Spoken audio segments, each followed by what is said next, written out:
अस्सलाम वालेकुम। आप देख रहे हैं पाक 24 न्यूज़। मैं हूं आपकी होस्ट शुमाइला ख़ान। लाड़काना से रिपोर्ट कर रहे हैं अमानुल्लाह जहतियाल।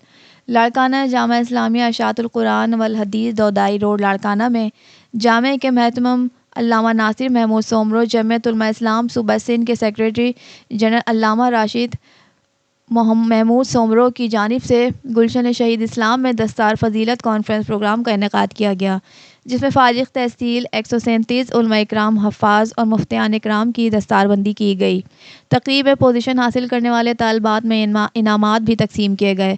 तक़रीब में मुल्क के सियासी और बुज़ुर्ग शख्सियात ने शिरकत की, जिसमें जमियत उलमा इस्लाम पाकिस्तान के सेक्रेटरी जनरल सेनेटर मौलाना अब्दुल गफ़ूर हैदरी, आलमी शोहरत याफ्ता हज़रात क़ारी सैयद अनवारुल हसन शाह बुखारी जामा बनूरिया कराची के महतमम मौलाना इमदादुल्लाह मक्की, दरगाह हालेजो शरीफ के सज्जादा नशीन मौलाना अब्दुल क़य्यूम हालेजो, मौलाना अब्दुल्ला महर, नात ख़्वान हाजी इमदादुल्लाह फलफूटो, जमियत उलमा इस्लाम ज़िला लाड़काना के सेक्रेटरी जनरल मोहब्बत अली खोड़ो, मुफ्ती नसीर अहमद भुट्टो समेत कई दरगाहों के सज्जादा नशीन, सियासी समाजी वकला, कारोबारी शख्सियात और जमियत उलमा इस्लाम सिंध के रहनुमा कारकुनों ने हज़ारों की तादाद में शिरकत की।